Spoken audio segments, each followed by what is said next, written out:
Bismillahirrahmanirrahim. Assalamualaikum warahmatullahi wabarakatuh. Alhamdulillah hamdan katsiran thayyiban mubarakan fih kama yuhibbu rabbuna wa yarda. Asyhadu an la ilaha illallah wahdahu la syarikalah wa asyhadu anna Muhammadan abduhu wa rasuluh. Allahumma shalli ala Muhammad wa ala ali Muhammad wa ala alihi washabihi wasallam.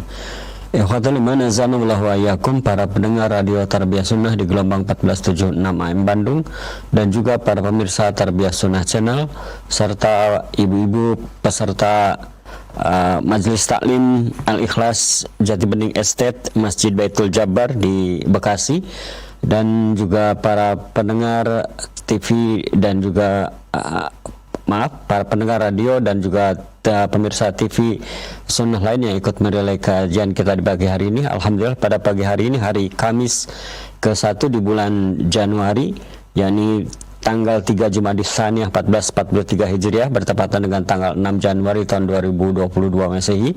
Kita bertemu kembali dalam kajian rutin setiap bulan, setiap Kamis pertama di setiap bulannya, yakni pembahasan kitab At-Tadhkirah yang disampaikan oleh guru kita Al-Ustaz Abu Haidar As-Sundawi hafizahullah ta'ala. Insyaallah akan disampaikan secara langsung dari studio Radio Tarbiyah Sunnah di Desa Selacau, Kecamatan Batu Jajar, Kabupaten Bandung Barat. Nanti setelah Ustadz menyampaikan materi kajiannya, kita akan buka sesi tanya jawab. Bagi antum yang akan bertanya, bisa menghubungi kami di nomor telepon 022-8686-2637 atau melalui pesan singkat di nomor 081122714776. Baik, kita akan simak dan dengarkan bersama-sama pemaparan atau penyampaian materi kajian yang akan disampaikan oleh Ustadz, dan kepada Ustadz kami persilakan. Fadhal masyhur Ustadz.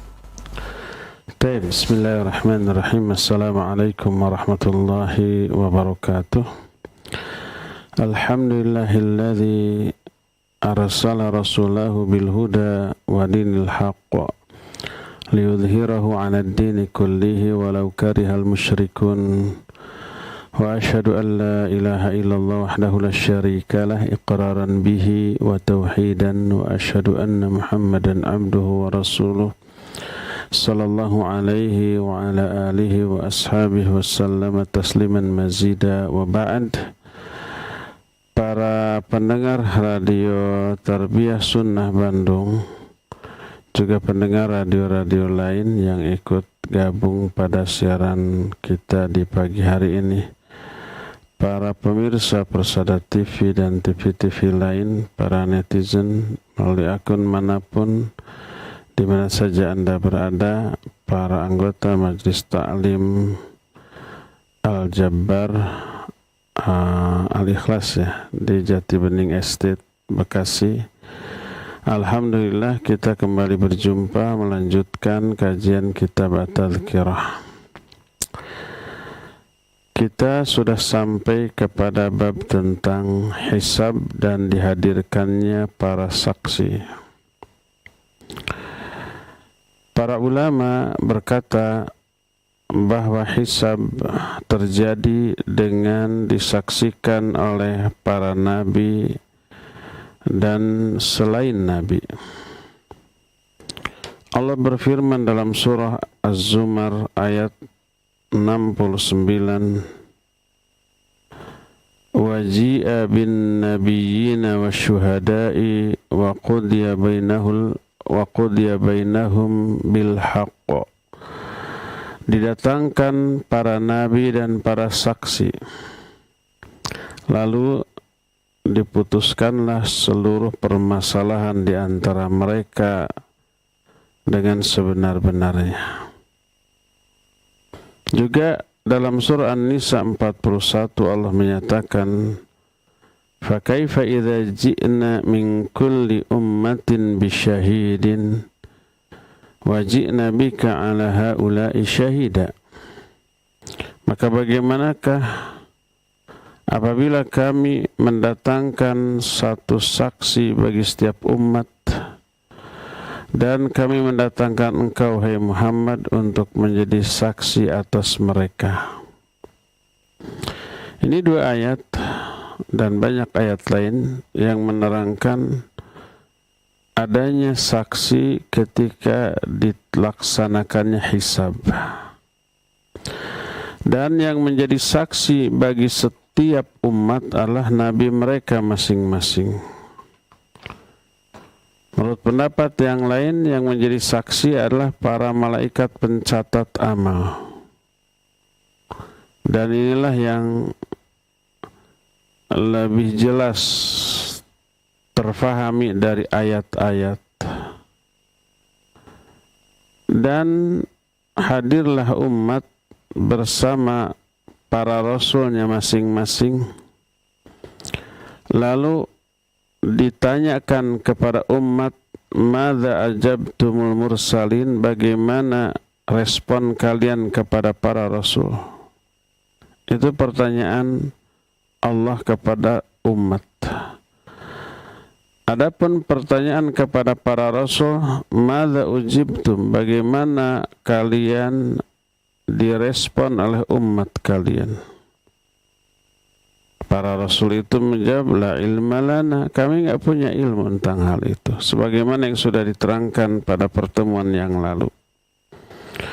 Setelah itu maka setiap orang masing-masing secara individual dipanggil sendiri-sendiri. Dan yang menjadi saksi atas persidangan atau hisab mereka adalah buku catatan amal masing-masing dan 2 malaikat pencatat. Karena ketika di dunia saja sudah diberitahu ada malaikat pencatat kanan dan kiri. Idh yatalaqqal mutalaqqiyan anil yamini wa anil shimali qa'id ma yalfidhu min qawlin illa ladaihi raqibun atid. Ingat, selalu ada 2 malaikat yang menempel duduk di kanan dan di kiri. Tidak ada satupun kata yang terucap dari mulut kecuali di sampingnya ada raqib dan atid. Lahu mu'aqqibatun min baini yadayhi wa min khalfihi yahfazunahu min amrillah. Bagi setiap orang ada malaikat penjaga di depan dan di belakang yang menjaga orang itu dari atas perintah Allah. Maksudnya menjaga, memelihara amal dan ucapan yang mereka lakukan dan mereka ucapkan dengan cara dicatat. Abu Hamid dalam kitab Kashfu Ulumil Akhirah menukil sebuah riwayat. Ada yang menyeru dari pihak Allah Azza wa Jalla, la zulmal yawm innallaha sari'ul hisab. Pada hari ini tidak akan ada kezaliman. Yang ada hanyalah keadilan. Hisab, pemeriksaan atas seluruh kasus dan amalan dilakukan secara adil, nggak akan ada dolim. Dan Allah maha cepat hisabnya.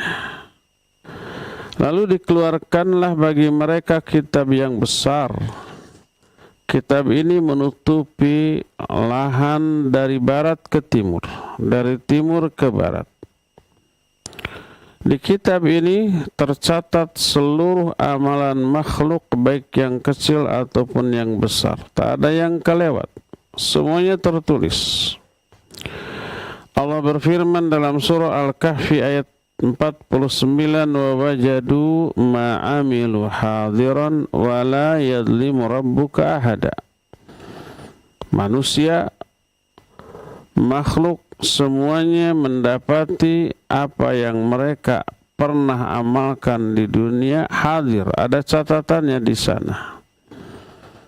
Dan Allah tidak akan menzalimi seorang pun. Sekecil apapun ini kebaikan, jangan khawatir akan luput, akan lolos dari catatan dan balasan. Jangan khawatir.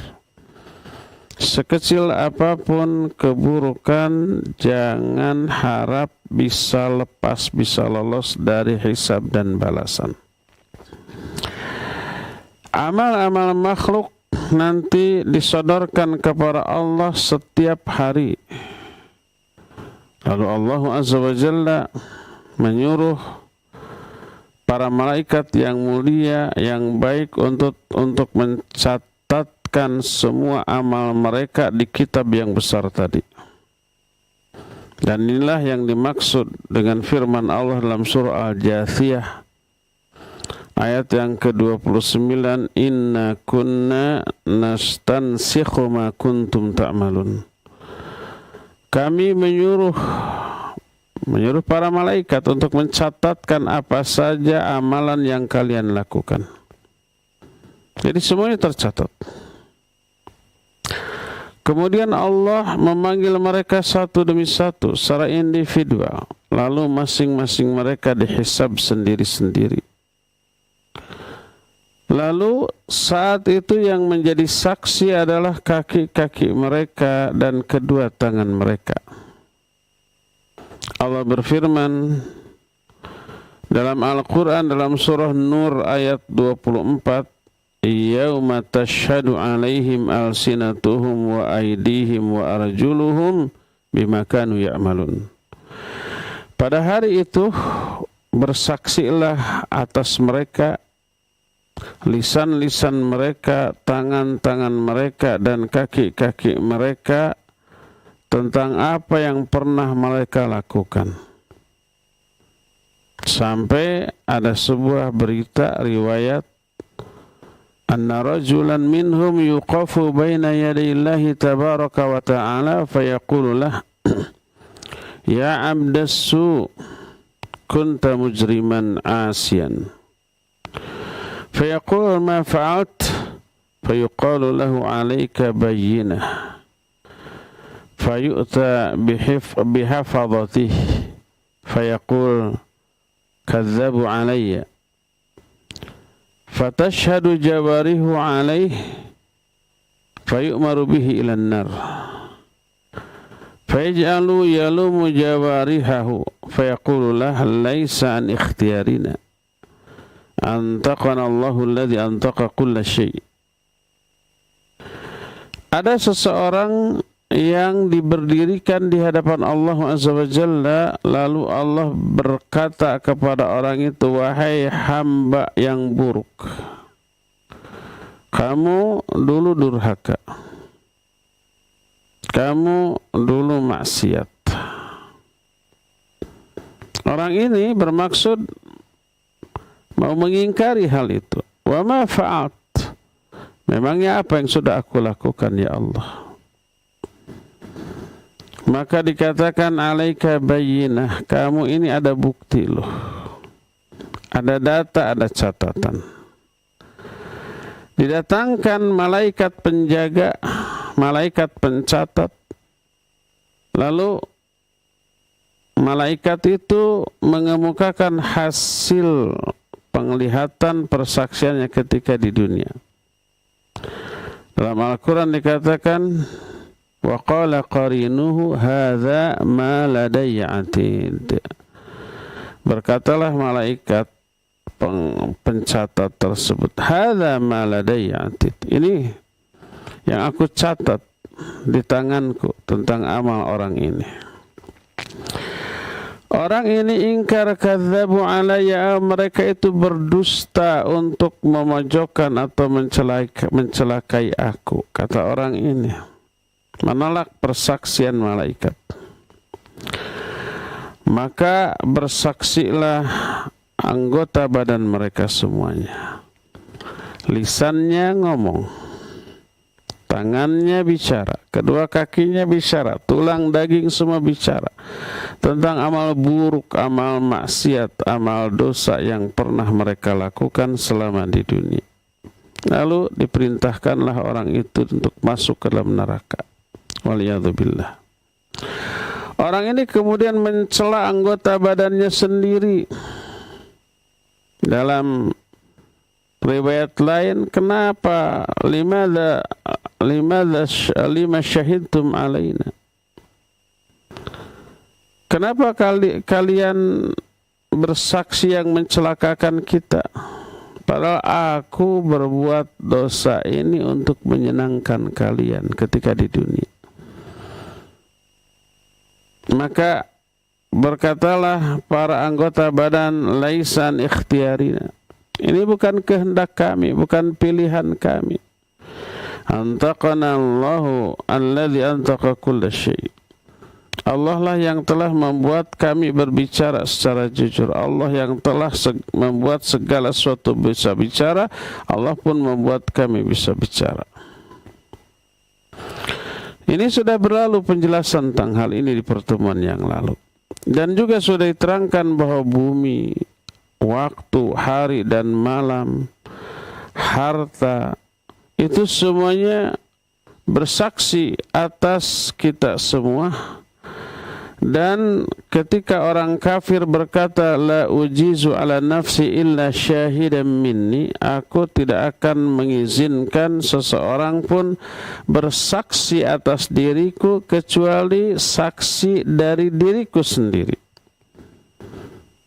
Ya, mau ada saksi dari pihak lain, baik para malaikat, catatan amal, apalagi orang lain, nggak mau. Harus dari diri saya saksinya. Sebab dia pikir kalau saksinya dari dirinya itu akan meringankannya dan akan membelanya. Apa yang terjadi? Ditutuplah mulutnya, dikunci lisannya oleh Allah, nggak bisa bicara. Lalu yang bisa bicara adalah seluruh anggota badannya. Tangannya bicara, kakinya bicara, daging tulangnya bicara tentang apa yang pernah mereka lakukan di alam dunia dahulu. Nggak bisa mungkin lagi. Jadi yang menjadi saksi atas masing-masing orang adalah catatan amal, para malaikat pencatat, dan anggota tubuhnya itu sendiri. Adapun untuk menjadi saksi atas umat secara komunitas, secara kelompok atau golongan, maka para nabi menjadi saksi.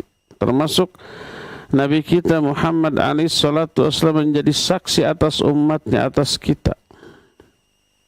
Berkata Abdullah bin Mubarak rahimahullah, akhbarana rajul min ansar anil Minhal bin Amr, telah memberitakan kepada kami seorang laki-laki bangsa Ansor dari seorang sahabat, dari seseorang Minhal bin Amr.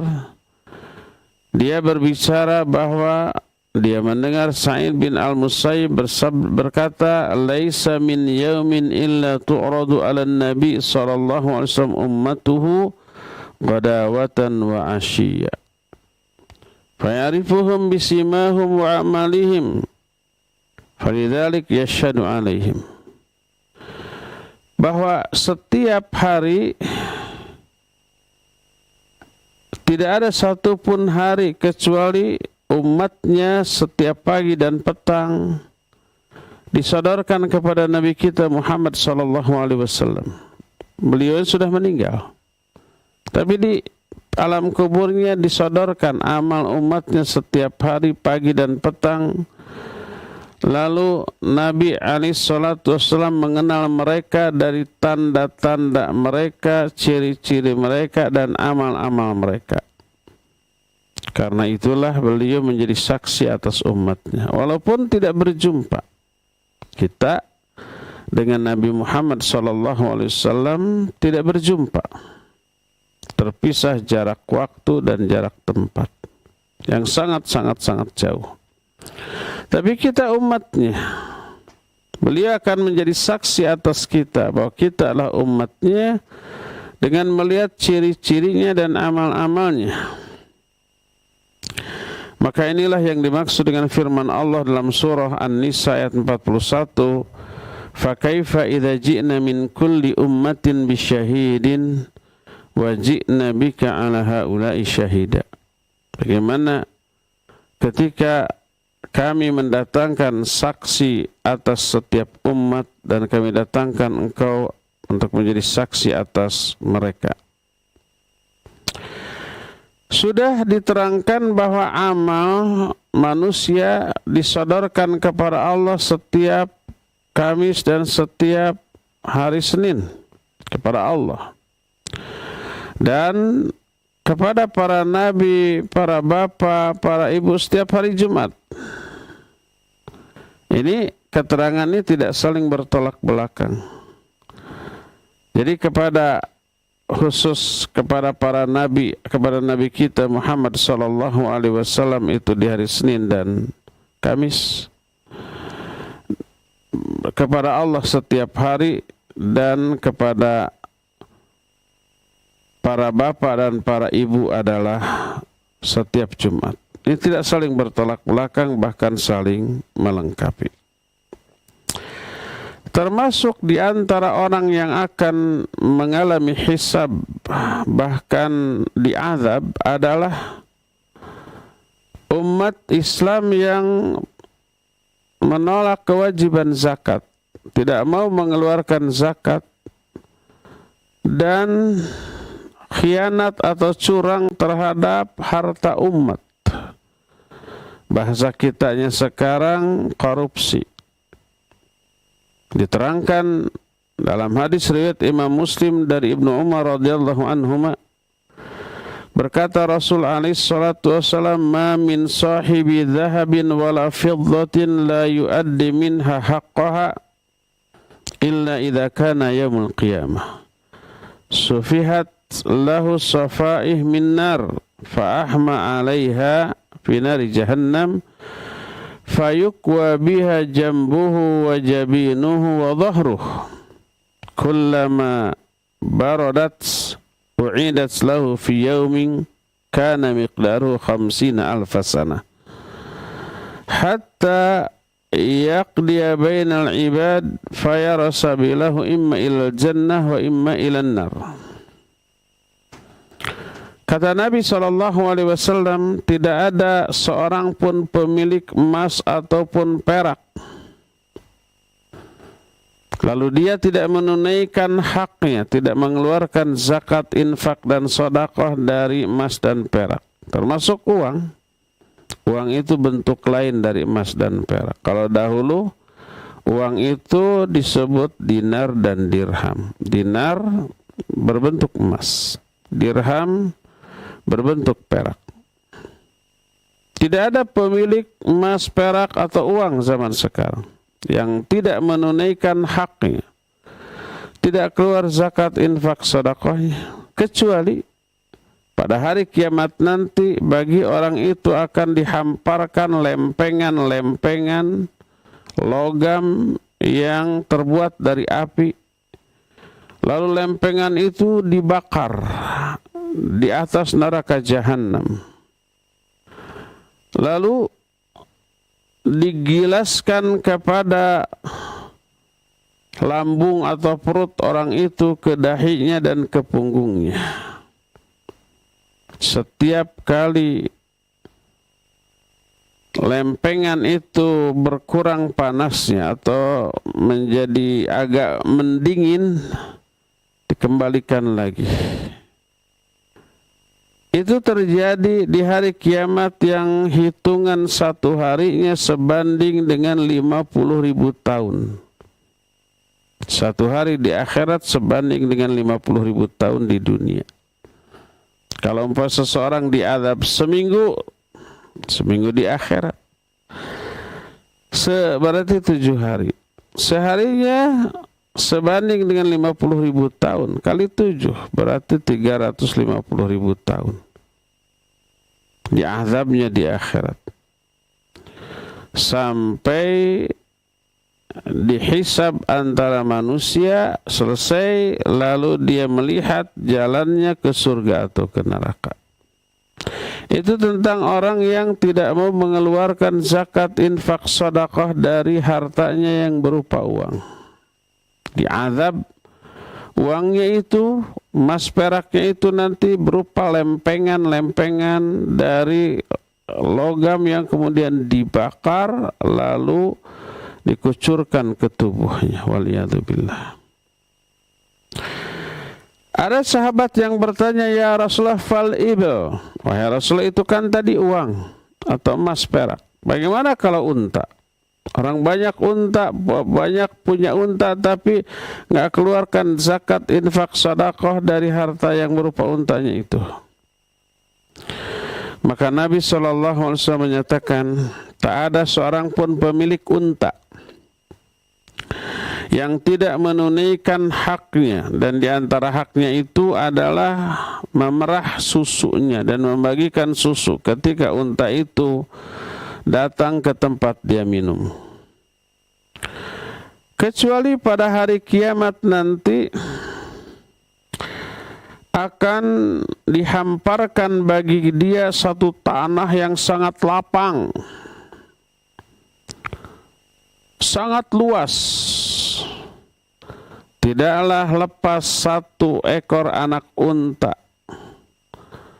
kecuali anak unta itu akan menginjak pemiliknya dengan kaki-kakinya dan menggigitnya dengan mulutnya. Jadi yang punya unta banyak tidak keluar zakat infak sedekahnya dari untanya itu, untanya akan menginjak-injak dia dan menggigit dia. Kebayang digigit unta. Memang tidak bertaring, tapi ya minimal the wall gitu. Qila, ada sahabat lagi yang bertanya, ya Rasulullah, fal baqar wal ghanam, wahai Rasulullah, bagaimana dengan orang yang punya sapi dan punya kambing? Maka dijawab, wala sahibu baqarin wala ghanamin la yuaddi minha haqqaha illa idza kana yaumul qiyamah butiha laha buqa'un qarqar. Tidak ada seorang pemilik sapi ataupun pemilik kambing yang tidak menunaikan haknya kecuali pada hari kiamat akan dihamparkan bagi dia tanah yang sangat lapang. Tidaklah lepas satu kambing atau satu sapi pun yang dia itu memiliki tanduk yang bengkok, atau yang tidak bertanduk, atau yang tanduknya patah, kecuali dia akan menanduk orang tersebut, ditanduk dengan tanduknya, ditenggar gitu, ditubruk, dan diinjak dengan kuku-kukunya. Setiap kali selesai sapi dan kambing yang berada di barisan depan, maka disambung dengan yang ada di barisan belakang. Terus begitu. Dan itu terjadi di akhirat, yang di hari itu lamanya satu hari sebanding dengan 50.000 tahun di dunia, sampai selesai hisab antara hamba, lalu dia melihat jalannya mungkin ke surga atau ke neraka. Ini hadis tentang apa? Tentang siksa bagi orang yang tidak mengeluarkan zakat, infak, dan sedekah dari hartanya, apapun bentuk harta tersebut, uangkah, emas perak, ataukah binatang, atau kalau sekarang mungkin bukan binatang tapi kendaraan. Kendaraannya mungkin lebih dari satu, mewah, tapi nggak keluar infak dan sedekah dari hal tersebut. Imam Bukhari juga mengeluarkan hadis seperti ini yang sesuai dengan maknanya. Dalam riwayat lain, Imam Malik secara mauquf, dan An-Nasa'i dan Imam Bukhari secara marfu dari Abu Hurairah radhiyallahu an, berkata Rasul sallallahu alaihi wasallam, man atahu Allahu malan falam yuaddi zakatahu muthila lahu yaumal qiyamah syuja'an aqra lahu zabibatan yatuquhu yaumal qiyamah thumma ya'khudhu bilahzamiyatihi ya'ni shaddaihi thumma yaqul ana maluk ana kanzuk thumma tala wala tahsabanna alladhina yabkhalun al-ayah. Kata Nabi SAW, siapa orang yang diberi harta tapi tidak menunaikan zakat, infak, sedekahnya tidak keluar dari hartanya, hartanya nanti akan menjelma pada hari kiamat menjadi seekor ular yang gundul, ular yang tidak berambut, apa gundul, botak. Dia ini memiliki 2 taring untuk menggigit dan memancarkan bisa dari taring tersebut. Ular itu akan mematuki orang tersebut pada hari kiamat. Kemudian dia mengambil orang itu, menggigit dengan kedua rahangnya sambil berkata, akulah hartamu, akulah simpananmu. Lalu dibacakan ayat, janganlah orang-orang yang bakhil itu menyangka bahwa kebakhilannya itu baik untuk dia.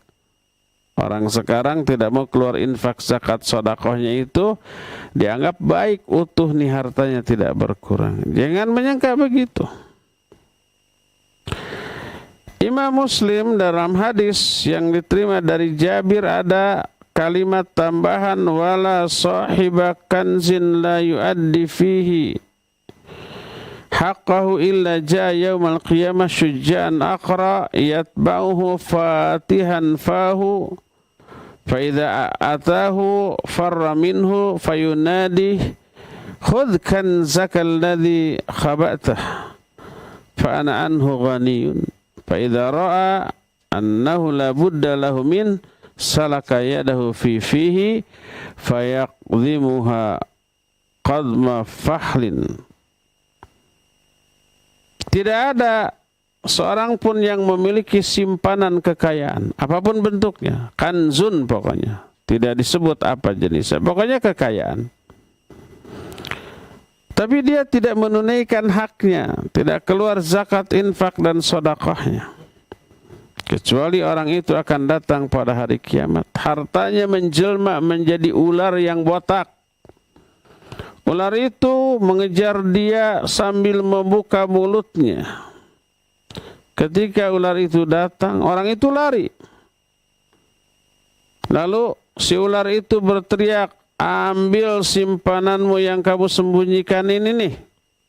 Disembunyikan di brankas, disembunyikan di balik lemari, disembunyikan di bank. Orang nggak tahu.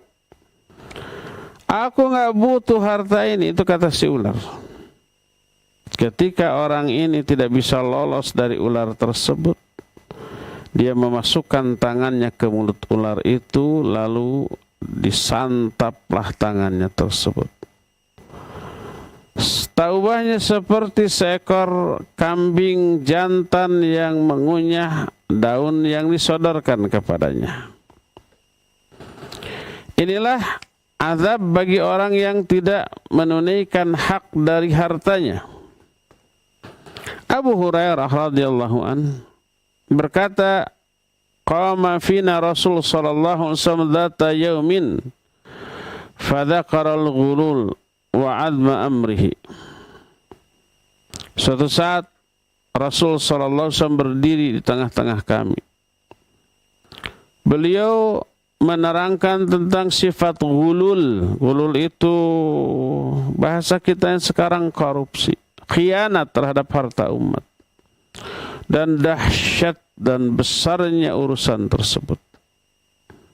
Ini para koruptor ini. Lalu Nabi alaihi salatu wasallam bersabda, la ulfiyanna ahadakum yaji'u yawmal qiyamah ala rukbatihi ba'irun lahu rugha yaqulu ya Rasulullah aghithni fa'aqul la amliku laka syai'a qad ablaghtuka.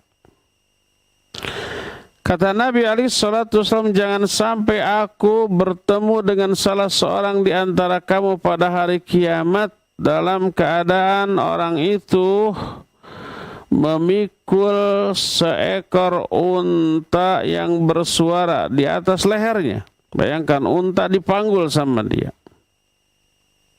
Lalu orang itu berkata, wahai Rasulullah, tolong aku. Apa kata Nabi alaihi salatu wasallam? Aku tidak bisa menolongmu sedikit pun. Aku pun sudah sampaikan kepada kamu untuk tidak curang. untuk tidak khianat. Ini pertama. Kedua, la ulfiyanna ahadakum yaji'u yaumal qiyamah ala rukbatihi farasun lahu hamhamah. Yaqul ya Rasulullah aghithni fa aqul la amliku laka syai'a qad ablaghtuka. Jangan sampai aku berjumpa pada hari kiamat dengan salah seorang di antara kamu dalam keadaan orang itu sedang memikul seekor kuda yang bersuara. Suara kuda apa? Meringkik. Lalu orang itu berkata, wahai Rasulullah, tolong aku. Aku akan menjawab, aku nggak bisa menolongmu sedikit pun. Aku telah sampaikan kepadamu waktu di dunia. Lalu beliau melanjutkan, la ulfiyanna ahadakum yaji'u yaumal qiyamah ala rukbatihi syatun laha thaga. Yaqulu ya Rasulullah aghithni fa aqul la amliku laka syai'a qad ablaghtuka. Jangan sampai aku berjumpa dengan salah seorang di antara kamu pada hari kiamat dalam keadaan dia itu sedang memikul seekor kambing yang suara kambing yang embe-embean, yang embe gitu, mengembik. Lalu orang itu berkata, wahai Rasulullah, tolong aku. Aku akan menjawab, aku nggak bisa menolongmu sedikit pun. Aku sudah sampaikan hal ini kepadamu. Lalu beliau melanjutkan, la ulfiyanna ahadakum yaji'u yaumal qiyamah ala rukbati nafsun laha siyah. Jangan sampai aku bertemu dengan salah seorang di antara kamu pada hari kiamat dalam keadaan orang itu sedang memikul seseorang di atas pundaknya. Orang itu berteriak bersuara. Lalu dia berkata, wahai Rasulullah, bantu aku. Aku menjawab, aku nggak bisa menolongmu sedikit pun. Aku telah sampaikan kepadamu. Lalu beliau melanjutkan, la ulfiyanna ahadakum yaji'u yaumal qiyamah ala rukbatihi riqa takhaffaqa. Fa yaqul ya Rasulullah aghithni. Fa aqul la amliku laka syai'an qad ablaghtuka. Janganlah sampai aku berjumpa dengan salah seorang di antara kamu pada hari kiamat dalam keadaan di atas pundaknya terpikul sesuatu. Sesuatu tersebut hasil rampasan dia dari orang lain. Lalu berkata, wahai Rasulullah, bantu aku. Aku akan menjawab, aku tidak bisa bantu sedikit pun. Aku telah sampaikan. Begitu seterusnya, dan ini menunjukkan bahwa hukuman bagi orang-orang yang khianat terhadap orang lain dari aspek harta. Baik orang lain itu individu, apalagi komunitas, apalagi kelompok, satu umat hartanya berada di bawah genggaman wewenang kita, lalu kita khianat di dalam pengelolaannya. Dari Ibnu Umar radhiyallahu anhuma berkata Rasul sallallahu alaihi wasallam, "Idza jama'a Allahu al-awwalina wal akhirina yaumal qiyamah, yarfa'u li kulli ghadirin liwa'an yaumal qiyamah, fayaqul hadhihi qudratu fulan ibn fulan." Ketika Allah mengumpulkan seluruh makhluk dari awal sampai akhir di hari kiamat, Allah akan mengangkat satu bendera di hari kiamat bagi setiap pengkhianat. Bendera pada hari kiamat. Lalu dikatakan, inilah pengkhianat si fulan bin fulan. Dari Abu Sa'id Al-Khudri radhiyallahu an berkata Rasul alaihi salatu wasallam, likulli ghadirin liwa'un 'inda istihi yaumal qiyamah. Bagi setiap pengkhianat setiap orang yang curang terhadap harta orang lain itu ada bendera di pinggangnya pada hari kiamat. Bendera yang menandakan dia seorang pengkhianat, orang yang mencurangi orang lain dari aspek harta. Bahkan dalam hadis yang diterima dari Aman bin Hamaq al-Khazai, Nabi SAW bersabda, "Idza amana ar-rajulu ar-rajula 'ala dammihi, thumma qatalah, rafa'a lahu liwa'a ghadrin yaumal qiyamah." Bila seseorang sudah menjamin keamanan orang lain atas darahnya, tapi kemudian dia membunuhnya, akan diangkat bagi orang itu bendera pengkhianatan pada hari kiamat. Ketika para ulama menerangkan sebuah ayat yang terdapat dalam surah Ali Imran 161, maka nalil nabiin al-ayyagul, nabi ini tidak mungkin khianat, tidak mungkin korupsi. Wa may yaghlul ya'ti bima ghalla yaumal qiyamah. Siapa yang khianat, siapa yang curang, siapa yang korupsi, dia pada hari kiamat akan datang membawa harta yang dia curi. Kata para ulama, ini maknanya hakiki, sebagaimana yang dijelaskan oleh Nabi SAW. Artinya dia akan memikul di atas pundaknya, di atas punggungnya sebagai azab yang memberatkan dia. Disuruh manggul. Semakin banyak harta yang dia curangi, yang dia korupsi, akan semakin berat bebannya. Dan dalam kondisi seperti itu dia diteriaki, dihina di hadapan seluruh makhluk. Dan begitu juga para penolak zakat. Berkata Abu Hamid rahimahullahu ta'ala ketika menerangkan masalah ini,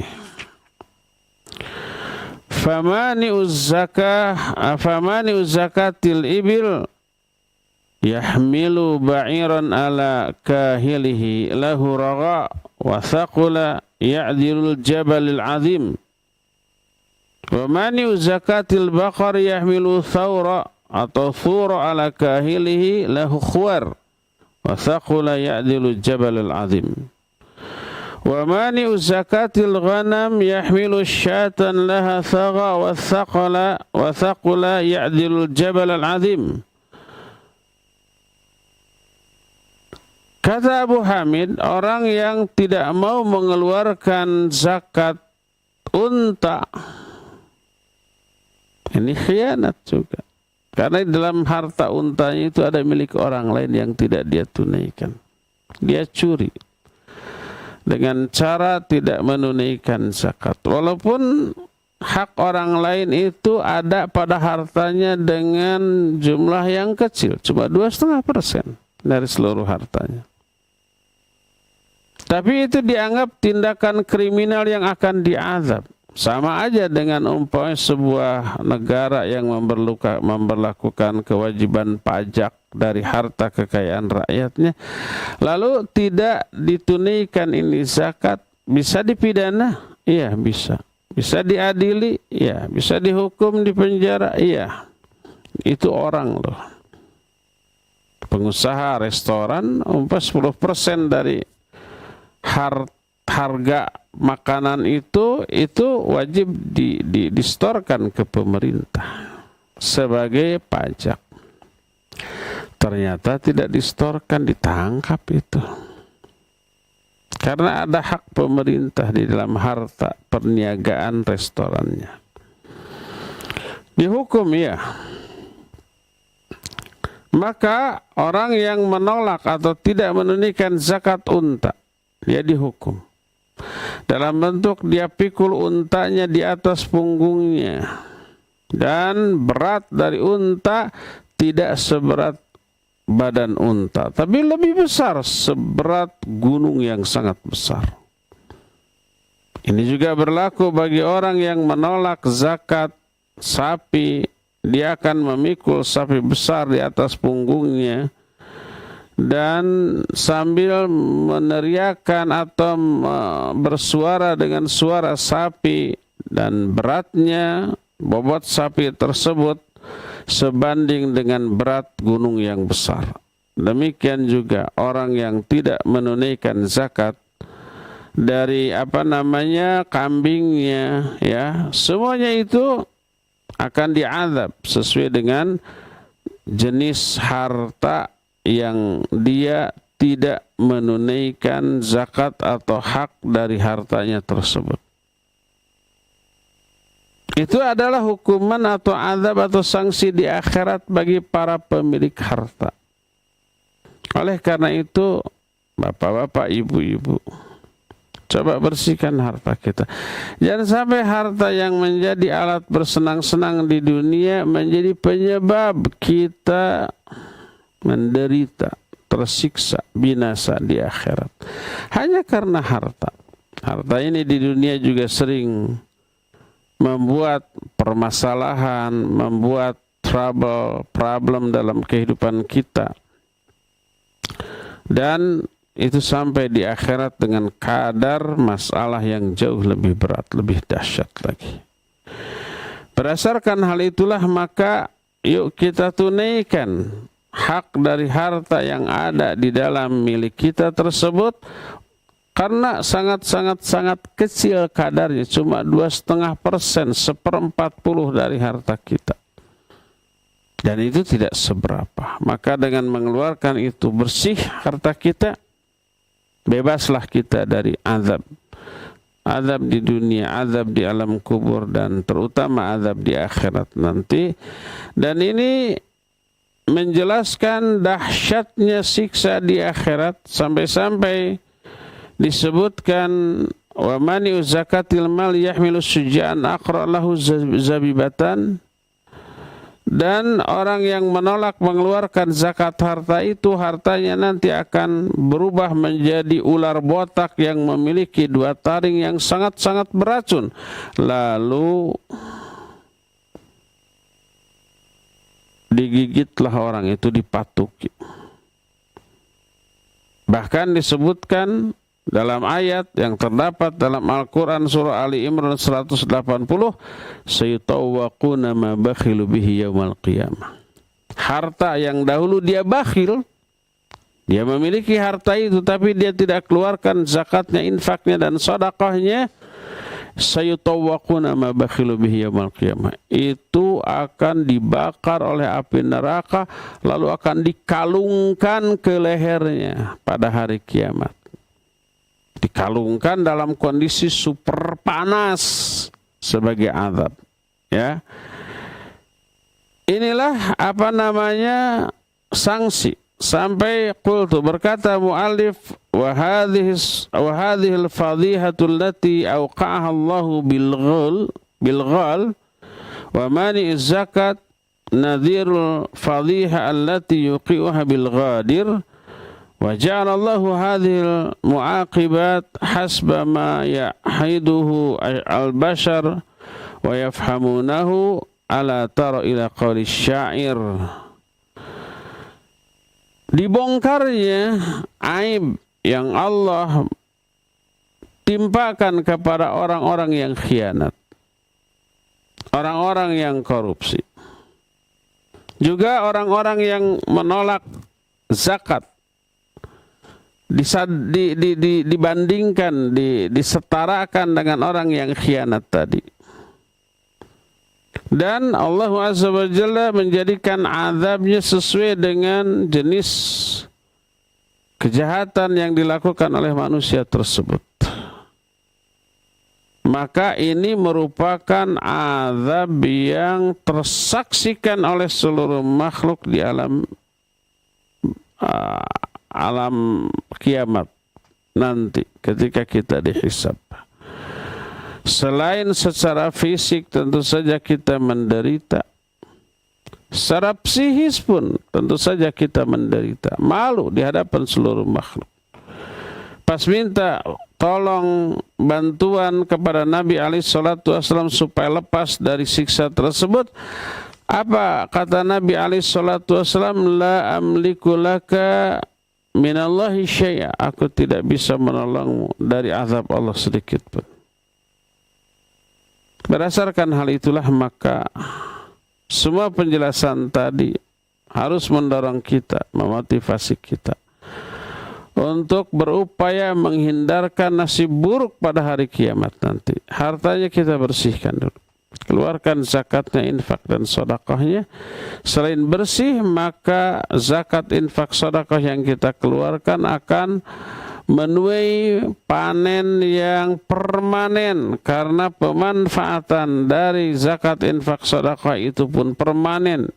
Salurkan ke masjid, ke pesantren, ke madrasah, ke yayasan-yayasan dakwah, maka permanen pemanfaatannya, permanen juga aliran pahalanya. Dan itulah yang disebut dengan pahala jariyah. Jariyah itu mengalir terus walaupun kita yang sudah mati, tapi hasil infak sedekah kita masih nyata manfaatnya bagi orang yang hidup. Selama itu mengalirlah pahala tersebut ke alam kubur kita, ya. Inilah penjelasan kita untuk pagi hari ini, cukup sampai di sini dan kita masih punya sisa waktu untuk bertanya jawab.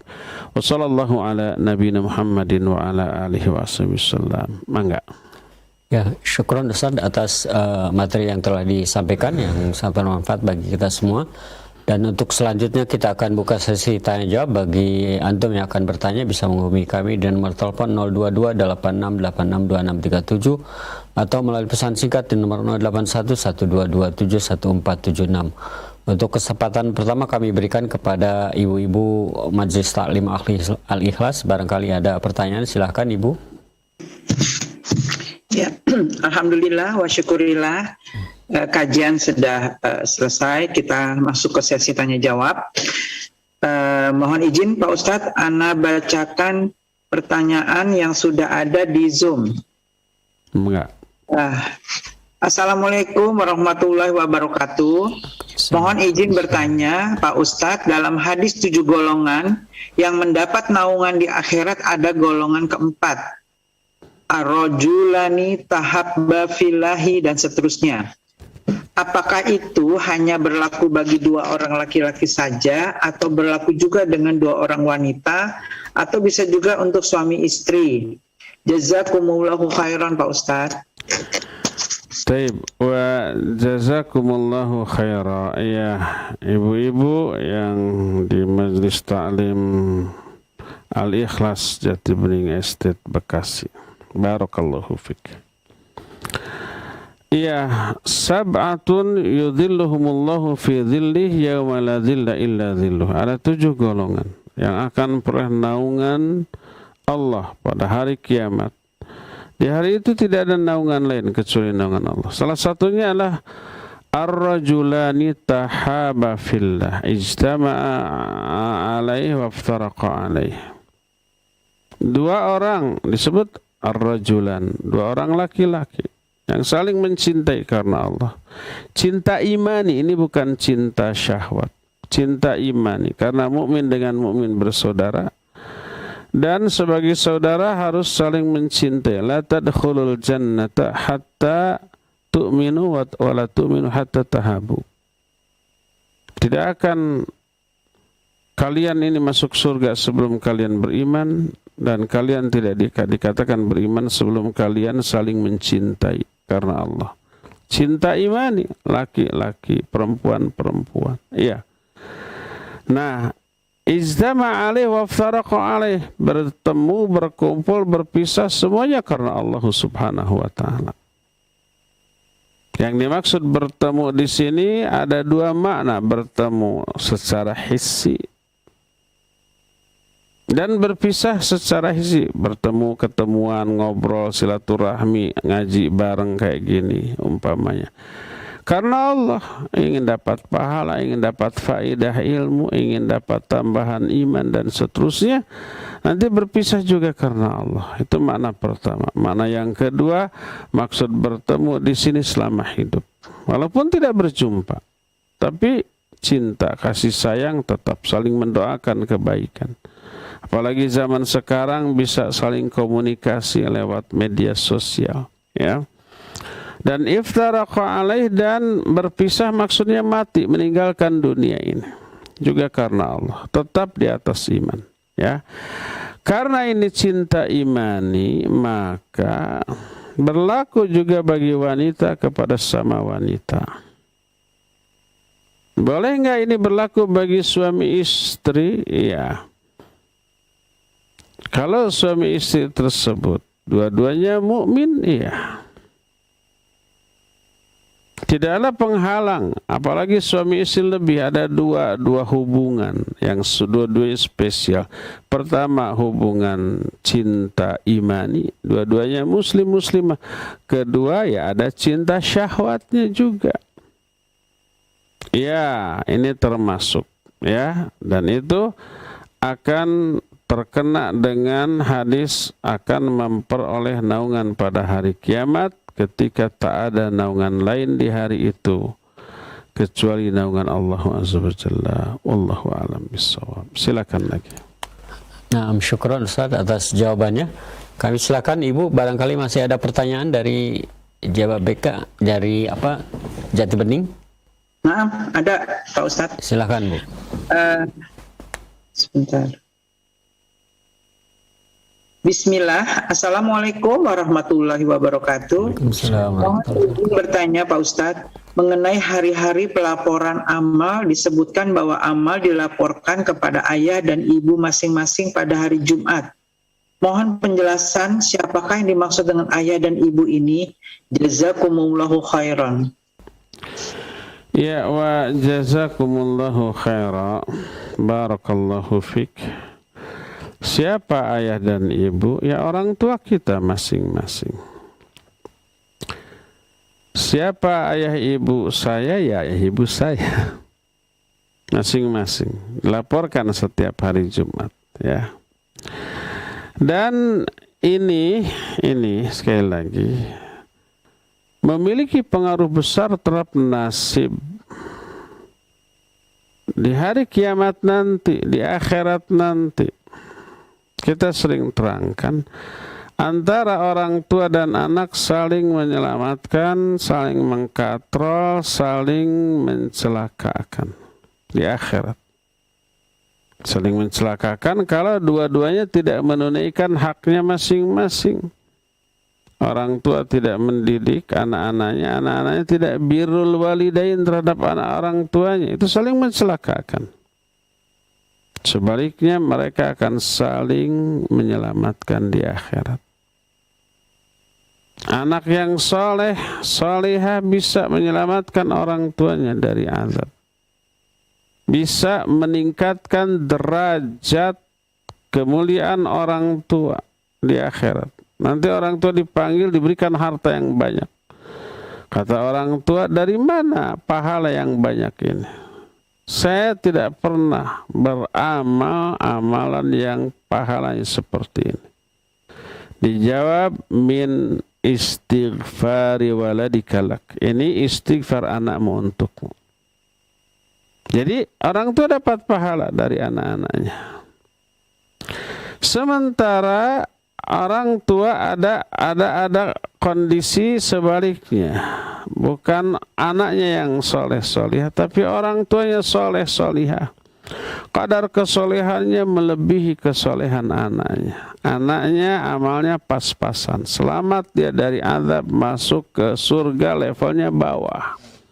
Orang tua karena lebih ahli ibadahnya, lebih rajin amal solehnya, level surganya lebih tinggi.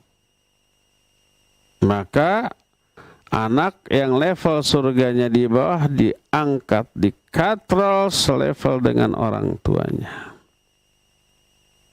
Allah menyatakan dalam Al-Quran, walladzina amanu wattaba'athum dzurriyyatuhum bil iman alhaqna bihim dzurriyyatahum. Dan orang-orang beriman diikuti oleh anak-anak turunannya dalam keimanan, kami akan gabungkan, akan satukan, akan ikutkan anak-anak itu dengan orang tuanya.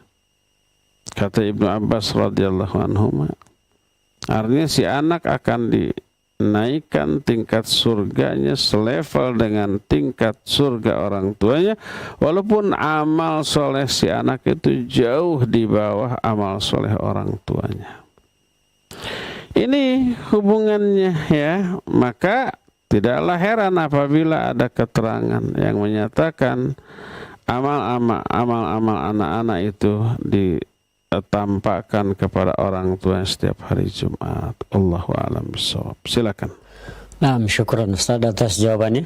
Barangkali masih ada Ibu dari Al-Ikhlas. Ini ada titipan melalui anak. Silakan. Silakan satu lagi, Bu. Ya, satu lagi ya. Assalamualaikum warahmatullahi wabarakatuh. Assalamualaikum. Semoga Allah Subhanahu wa Ta'ala merahmati kita semua dan seluruh kaum muslimin. Amin. Allahumma amin. Mohon izin bertanya Pak Ustadz. Ada kerabat yang meninggal dunia dan makam hendak ditumpuk di liang lahat suaminya yang telah lebih dahulu berpulang sekitar 9 tahun yang lalu. Ketika digali, Masya Allah, jenazah suami ternyata masih utuh, bahkan sampai kain pun utuh Pak Ustadz. Apakah benar bahwa suami tersebut ahli surga dan tidak tersentuh dan dijaga oleh Allah Subhanahu wa Ta'ala? Bagaimana hukumnya? Dan apakah itu hanya permainan jin saja menipu penglihatan kami Pak Ustadz? Jazakumullahu khair. Iya, wa jazakallahu khaira. Taib, barakallahu fiik. Kalau itu tipuan jin, setan dari kalangan jin, maka mungkin hanya 1-2. Tapi ini semuanya melihat dan real nyata disentuh. Masih utuh jasadnya umpamanya, ya. Maka pertama, ya mungkin orang tersebut termasuk orang yang mati sebagai syahid. Karena orang yang mati syahid tubuhnya akan utuh, tidak dimakan oleh tanah yang menguburnya. Mungkin begitu? Ya mungkin begitu. Selama tidak ada penjelasan yang rasional, yang logis, yang masuk akal. Umpamanya mungkin saja si kainnya itu terbuat dari bahan yang memang tahan terhadap tanah, tidak hancur, tidak dimakan oleh binatang-binatang tanah, mungkin dari plastik atau yang sejenisnya, atau dibaluri oleh zat-zat tertentu yang menyebabkan bisa tahan terhadap kehancuran. Ya, tidak ada penjelasan ilmiah tentang hal itu. Murni kainnya kain biasa. Kemudian jasadnya tidak dibaluri oleh apapun seperti yang dilakukan oleh orang Mesir kepada mumi-mumi mereka gitu ya, dibaluri oleh cairan tertentu agar awet. Nggak ada ini, murni seperti umumnya orang, tapi tidak hancur jasadnya. Ya, mungkin orang ini syahid, ya. Itu yang kita harapkan, semoga benar-benar orang ini syahid dan masuk surga. Wallahu a'lam bishawab. Silakan lagi. Ustaz atas jawabannya. Kita sekarang kembali ke pendengar dan juga pemirsa Tarbiyah Sunnah Media. Silakan bagi yang nelpon setelah masuk kita angkat. Halo. Yang nelpon silakan, sudah masuk. Halo, assalamualaikum. Waalaikumsalam warahmatullahi wabarakatuh. Dari siapa, di mana Bapak? Ini dari Abu Taufik di Ciamplas ini. Ya, silakan Abu Taufik. Ini mau nanya masalah wakaf tanah. Kan istri saya teh mewakafkan tanah yang dikasih wakafnya itu mengundurkan diri gitu, jadi nggak digarap. Apa boleh diganti dengan uang gitu? Jadi milik dari istri saya lagi gitu tanahnya. Gitu. Iya. Assalamualaikum warahmatullahi. Waalaikumsalam warahmatullahi wabarakatuh. Barakallahu fiik. Pak Taufik di Cihamplas Cililin. Barang yang sudah diwakafkan, baik itu tanah atau benda lain, mungkin mewakafkan motor, mobil, bangunan, atau apapun benda-benda seperti kamera, TV untuk kepentingan dakwah, maka disebut wakaf. Artinya wakaf itu berhenti karena benda tersebut, harta yang diwakafkan tersebut berhenti dari hak kepemilikan manusia, bukan milik manusia lagi, tapi sudah menjadi milik Allah. Tak ada manusia yang berhak untuk memakai, memanfaatkan itu untuk pribadinya. Tapi harus disesuaikan, harus dimanfaatkan sesuai dengan peruntukannya. Umpamanya mewakafkan tanah. Untuk apa? Untuk masjid, atau untuk kuburan, atau untuk madrasah, atau secara umum untuk kepentingan umum, untuk kepentingan dakwah.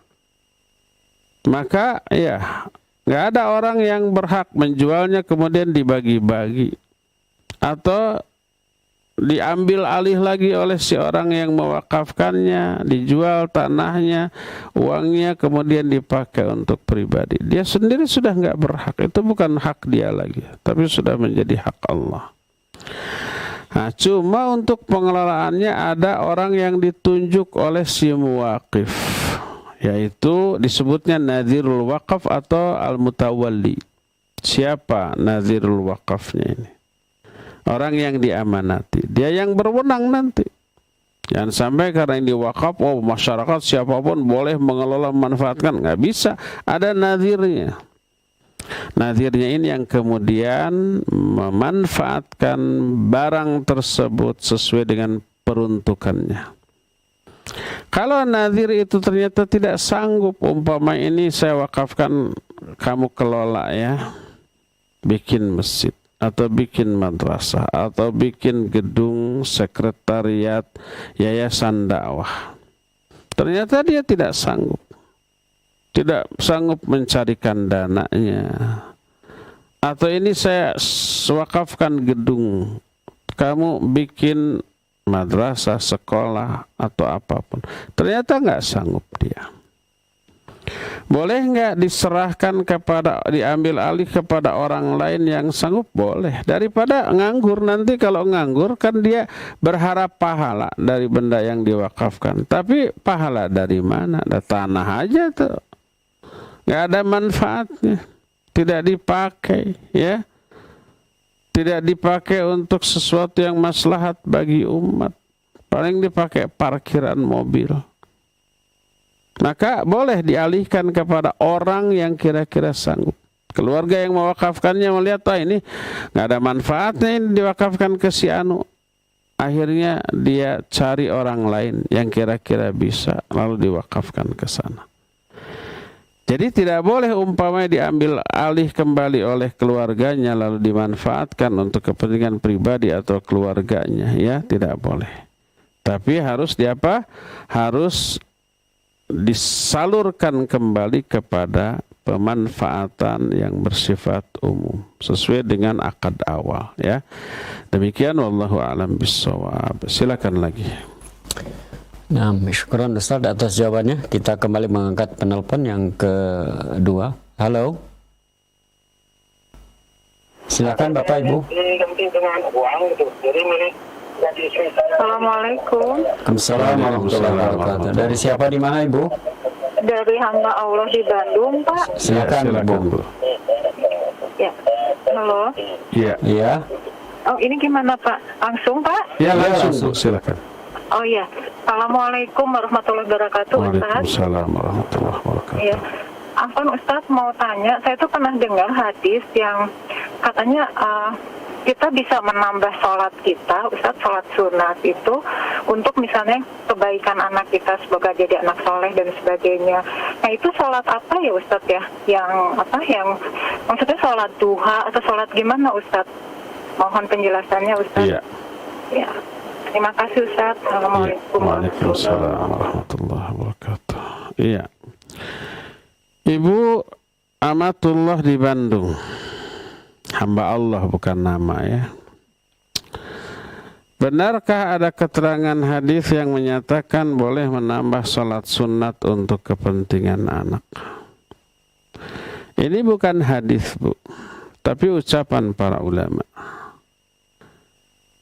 Di antaranya Sahal At-Tasturi rahimahullahu ta'ala.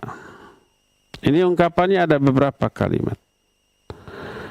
Salah satunya adalah kuntu usolli fadzakartu waladi. Aku sedang sholat, tiba-tiba aku ingat anakku, maka aku perbagus, aku perpanjang sholat li ajlihi, demi kepentingan anakku. Dalam riwayat lain dia berkata, aktsartus shalah li ajli waladi. Aku memperbanyak sholat demi kepentingan anakku. Ketika Sahal At-Tasturi ditanya sejak bujang, sebelum memiliki anak, sebelum menikah, dia itu rajin saum, rajin sholat dan seterusnya. Ditanya salah satu pertimbangannya itu apa? Dia menjawab, aku ingin melatih calon-calon anakku untuk selalu dekat dengan Allah. Ketika calon anakku masih berada dalam tulang sulbiku, masih berupa sperma, cairan hina yang tersembunyi di dalam tulang sulbinya, itu diajak taqarrub, mendekat kepada Allah dalam bentuk tahajud, dalam bentuk baca Quran, dalam bentuk saum, sampai kelak pada waktunya Allah mengeluarkan dari tulang sulbiku dan menjadi seorang anak, sehingga diharapkan menjadi anak yang ahli ibadah juga. Nah, ketika menjelaskan riwayat-riwayat tadi, para ulama menerangkan bahwa pertama,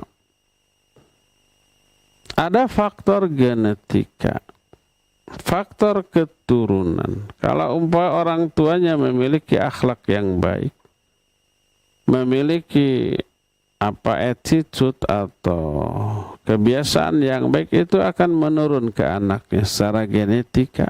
Keduanya yang tadi saya sampaikan, walladzina amanu wattaba'athum dzurriyyatuhum bil iman alhaqna bihim dzurriyyatahum. Dan orang-orang beriman lalu diikuti oleh anak-anak turunnya dalam keimanan, kami akan gabungkan anak itu bersama orang tuanya di akhirat. Dan ini dibahas oleh para ulama dalam satu bab yang mereka beri judul Sholahul aba wa atharuhu alal abna, kesolehan orang tua dan pengaruhnya kepada anak-anaknya. Salah satunya adalah apa yang dikisahkan oleh Allah dalam surah Al-Kahfi tentang perjalanan Nabi Musa berguru kepada Nabi Khidir alaihi wassalatu wassalam, ketika ada dua orang anak yatim yang rumahnya hampir roboh, lalu diperbaiki secara gratis. Ditanya oleh Nabi Musa, kenapa tidak mengambil upah? Dijawab, amal gulamain yatimin. Adapun kedua orang anak yatim itu disebutkan kana abuhuma kana sholihan. Orang tua kedua anak yatim ini adalah dulunya orang soleh. Makanya anaknya memperoleh faidah dari kesolehan orang tuanya. Dibalas kesolehan orang tuanya itu dengan kebaikan yang terasakan oleh anak-anaknya. Nah, jadi intinya seperti itu. Ada dampak yang besar. Ibadah, amal soleh, dan kesolehan orang tua terhadap anak-anaknya, baik di dunia ataupun sampai ke akhirat nanti. Ya. Jadi tidak ada sholat khusus, ini sholat sunat tambahan orang tua untuk anak-anak, bukan begitu. Sholatnya adalah sholat yang disyariatkan dari sholat sunat, baik tahajud, syukrul wudu, tahiyatul masjid, duha, atau apapun sholat sunat yang disyariatkan oleh Allah Azza wa Jalla dan dicontohkan oleh Rasul sallallahu alaihi wasallam, ya. Wallahu a'lam bissawab. Silakan. Baik, syukron Ustaz atas jawabannya. Saya bacakan pertanyaan yang melalui pesan singkat dari Bapak Waluyo di Rejang Lebong, Bengkulu. Bertanya, Ustaz, apakah orang yang semasa hidupnya banyak melakukan kemaksiatan itu diterima taubatnya? Sebab di akhir hayatnya menyesali segala dosa-dosanya dan ingin bertaubat, tetapi maut keburu membuat. Mohon pencerahannya, Ustaz. Terima kasih. Baik. Barakallahu fiik. Bapak Waluyo di Bengkulu. Di Bengkulu. Orang yang selama hidupnya berdosa dan bermaksiat, lalu di akhir hayatnya tobat, apakah diterima? Ya pasti diterima. Tobatnya diterima, dosa-dosanya dihapus. Kalau tobatnya tobat nasuha. Allah berfirman, ya ayyuhalladzina amanu tubu ilallahi taubatan nasuha. Asa rabbukum ayyukaffira ankum sayyi'atikum wa yudkhilakum jannat. Hai orang-orang beriman, bertobatlah kalian kepada Allah dengan sebenar-benarnya tobat. Nah, yang dimaksud dengan sebenarnya tobat nanti akan dapat asa rabbukum ayyukaffir ankum sayyi'atikum. Allah nanti akan menghapus dosa-dosa kalian. Enggak ada lagi catatan di buku amal yang akan dibagikan nanti, dan Allah akan masukkan kalian ke dalam surga yang banyak mengalir sungai-sungai di bawahnya. Asal tobatnya memenuhi 7 syarat tobat, bukan sekedar menyesal semata-mata. Menyesal hanya salah satu syarat di antara 7 syarat yang lain. Apa saja? Pertama, berhenti. Kedua, menyesal, ya, menyesal. Dan di dalam menyesal ada terkandung membenci kemaksiatan yang pernah dia lakukan, yang sudah dia tinggalkan. Ketiga, bertekad untuk tidak mengulang kembali. Keempat, kalau dosanya berkaitan dengan hak orang lain, kembalikan hak itu. Ngambil barangnya, kembalikan barang orang itu. Pernah umpamanya mencaci, menghina, ya minta maaf, minta dihalalkan. Kelimanya, lakukan sebelum sakaratul maut. Keenam, lakukan sebelum matahari terbit dari sebelah barat. Sekarang masih di sebelah timur, masih terbuka pintu tobat. Dan terakhir yang ketujuh, harus ikhlas lillahi ta'ala, bukan karena ingin dipuji, bukan karena kepentingan dunia, bukan. Ikhlas lillahi ta'ala. Kalau 7 syarat ini terpenuhi, itu yang disebut dengan taubatan nasuha, maka akan terhapus dosa-dosanya. Asa rabbukum ayyukaffir ankum sayyi'atikum wa yudkhilakum jannat.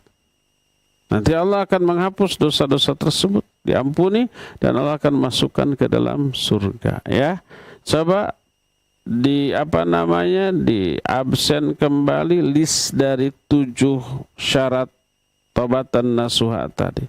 Sudah terpenuhi belum? Pertama, berhenti. Kedua, menyesal. Ketiga, bertekad tidak mengulang kembali. Keempatnya, kalau ada hak orang di dalam dosanya itu, kembalikan hak itu. Kelimanya, cepat lakukan sebelum sakaratul maut. Keenamnya, cepat lakukan sebelum matahari terbit dari barat.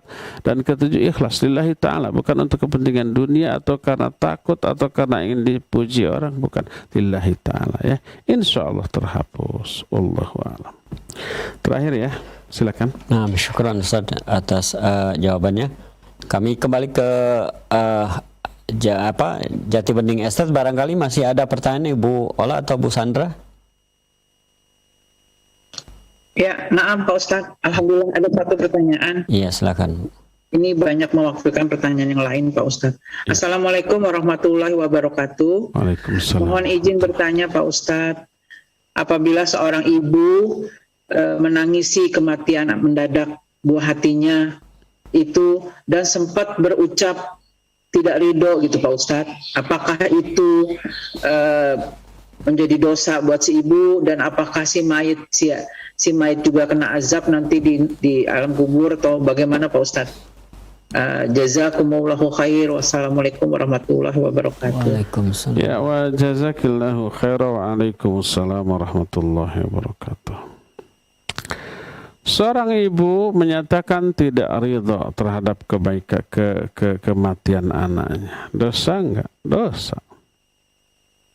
Wajib kita ridha terhadap seluruh ketetapan Allah Subhanahu wa ta'ala. Karena Allah yang menetapkan kematian bagi si anak. Dan itu pasti lebih baik. Sayang tadi tidak disebutkan anaknya usia berapa, apa sudah balik apa belum. Kalau belum balik dia ahli surga. Dan menunggu orang tuanya di pintu surga kelak. Kalau masih balita kayak gitu. Lagi lucu-lucunya, lagi sayang-sayangnya tiba-tiba meninggal. Oh, itu luar biasa. Dahsyatnya kesedihan yang dialami oleh orang tua, ya. Dan itu akan menjadi penghalang bagi orang tuanya dari api neraka. Baik apa buruk? Baik. Jadi wajib dia ridha. Dia wajib bertobat dari ungkapannya yang menyatakan tidak ridha terhadap ketetapan Allah. Cabut omongannya, ungkapkan saya ridha ya Allah dengan seluruh ketetapan-Mu. Jadi pertama wajib dia tobat dari hal itu, yang kemudian merubah ucapan atau sikapnya yang meridhai seluruh ketetapan Allah dengan meyakini bahwa ketetapan Allah lah yang lebih baik. Di mana sisi baiknya ditinggal mati oleh anak? Sisi baiknya anaknya masih lugu, masih belum dihisab. Belum balik. Kalau sudah balik mungkin akan menjadi anak durhaka dan akan mencelakakan orang tuanya dunia sampai akhirat. Maka diwafatkan dalam keadaan balita belum balik lebih baik. Oleh karena itu wajib ridha terhadap ketetapan Allah. Apakah anaknya tersiksa dengan tangisan ibunya atau keluarganya? Ya, ada hadis. Hadis ini sahih riwayat Imam Bukhari yang menyatakan innal mayyita yu'adzabu bibukai ahlihi alaih, bahwa mayit itu akan disiksa dengan tangisan keluarganya atas dirinya. Apakah mayit yang ditangisi akan disiksa karena tangisan keluarganya? Ada dua jawaban. Pertama, ya, karena hadis ini sahih. Dengan makna pertama, betul-betul diazab di alam kuburnya dan di akhirat. Kalau si mayit sebelum matinya berwasiat, kalau saya nanti mati kalian nangis menjerit-jerit ya, untuk menunjukkan bahwa kalian itu cinta banget sama saya. Orang-orang tahu semua bahwa saya dicintai. Ayo, semakin keras semakin bagus. Atau bayar orang yang paling keras nangisnya, yang paling gede bayarannya. Diamanatkan. Maka ya, si mayit akan diazab karena wasiatnya yang buruk, suruh meratap orang-orang yang masih hidup. Itu yang pertama, ya. Kedua nih, si mayit akan disiksa karena tangisan keluarganya atasnya kalau memang dia tidak mendidik, tidak membimbing, tidak mengajarkan keluarganya tentang adab ketika ditinggal mati. Ditinggal mati tidak boleh meratap, meraung-raung.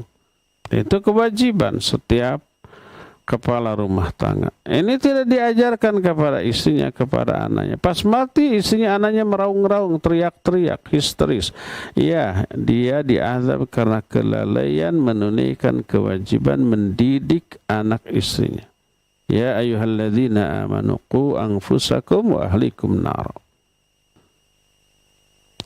Nah, adapun kalau orang ini sudah membimbing, sudah mengajari, sudah mendakwahi, sudah amanat, kalau saya mati kalian sabar, jangan meraung-raung, jangan teriak-teriak, jangan histeris, jangan meratap. Sudah. Lalu pas mati tetap istrinya, anaknya meraung-meraung, maka dia tidak bertanggung jawab atas hal itu. Tidak akan diazab di alam kubur atau di akhirat karena tangisan keluarganya, karena dia sudah menyampaikan kewajiban. Yang dosa keluarganya aja yang meraung-raung, ya. Kalau tangisan itu melebihi batas kewajaran. Adapun kalau nangisnya nangis biasa, normal ya, tidak berlebih-lebihan, maka boleh. Maka tidaklah terlarang. Semua orang pasti nangis. Nabi SAW pun nangis ketika anaknya itu Ibrahim alaihissalam meninggal. Beliau menangis, berurai air mata. Dan itu tangisan yang wajar, tidak berlebih-lebihan. Yang terlaranglah yang melebihi batas kewajaran. Nah, adapun kalau orang tua atau orang yang meninggal sudah amanat, jangan ditangisi. Lalu menangis dengan kadar tangisan yang berlebihan. Tersiksa enggak? Ya, tersiksa. Secara fisik, secara perasaan. Karena orang yang meninggal tahu keluarganya menangis meraung-raung, dia sedih. Tuh kok anak dan istri saya meraung-raung, padahal saya sudah amanatkan, jangan begitu. Dia sedih, kecewa, iya. Batinnya yang tersiksa. Atau jangankan begitu, umpama kita mau berangkat jauh dan lama, mau umroh, mau haji, atau mau tugas ke luar negeri dalam jangka waktu sebulan atau lebih atau tahunan, baik orang tua meninggalkan istri dan anak atau anak meninggalkan orang tua untuk sekolah di luar negeri. Ketika mau berangkat, orang tua itu nangis memeluk kita, aduh kangen gimana ya, jangan jadi aja. Itu si anak yang mau berangkat sedih enggak? Sedih. Tersiksa enggak? Ya, tersiksa.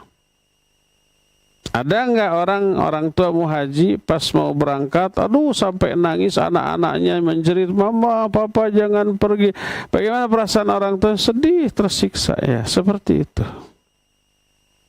Itu makna bahwa mayit yu'adzabu bibukai ahlihi alaih. Bahwa mayit tersiksa dengan tangisan orang tuanya atas meninggalnya, dengan tangisan keluarganya atas dirinya. Maknanya tersiksa secara psikis, secara batin, secara perasaan, bukan disiksa, diazab di alam kubur ataupun di akhirat nanti ya.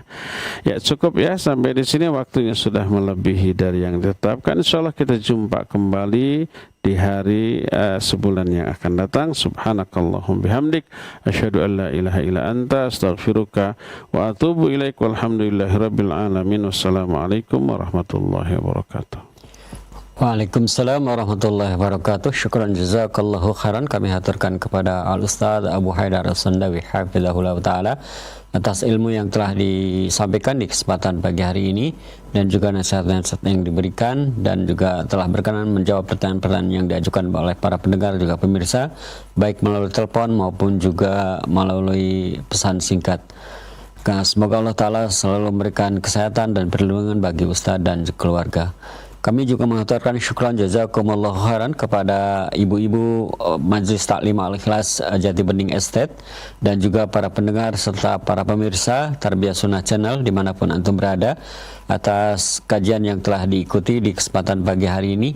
Kami mohon maaf tidak semua pertanyaan-pertanyaan yang masuk bisa kami bacakan dikarenakan keterbatasan waktu. Insya Allah kita akan berjumpa kembali dalam kajian-kajian berikutnya, dan antum bisa berinteraksi kembali dengan Ustaz, bertanya jawab, dan pertanyaan-pertanyaan yang telah diajukan bisa kembali ditanyakan di kesempatan yang akan datang. Sebelum kami undur diri, kami sampaikan beberapa informasi yang bisa disiarkan ataupun di live-kan oleh Radio Tarbiyah Sunnah maupun juga Tarbiyah Sunnah Media, yakni pada hari ini, hari Kamis, pada pukul 10 nanti akan disampaikan pelajaran takhasus bahasa Arab, pembahasan kitab Al-Jurumiyah yang disampaikan oleh Al-Ustaz Abu Haidar As-Sandawi hafizahullah ta'ala. Tema kita pada siang hari nanti yakni mengenal pengarang kitab Al-Jurumiyah.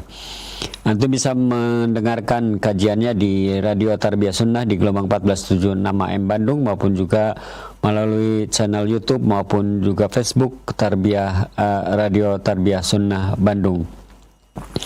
Pada siaran berikutnya insyaallah nanti pada malam hari mulai pukul 20.00 ba'da salat Isya akan disampaikan juga pelajaran bahasa Arab Aisar, aku bisa bahasa Arab. Dan tema atau pelajaran berikutnya yang akan dibahas nanti yakni tentang bilangan belasan dan puluhan. Sekali lagi, pelajaran yang akan disampaikan dalam acara Aisar nanti yakni bilangan belasan dan puluhan yang akan disampaikan oleh guru kita Al-Ustadz Fandi Kasbara Harahap SSI. Antum bisa mengikutinya nanti pada pukul 20 malam nanti sampai dengan selesai, dan antum juga bisa berinteraksi dengan Ustadz, bertanya dan pun juga menanyakan hal-hal yang belum antum fahami. Demikian yang bisa kami haturkan. Sekali lagi kami mohon maaf atas segala kekurangan dalam penyiaran kami di pagi hari ini. Kita tutup dengan subhanakallah bihamdika asyhadu an la ilaha illa anta astaghfiruka wa atubu ilaik. Assalamualaikum warahmatullahi wabarakatuh.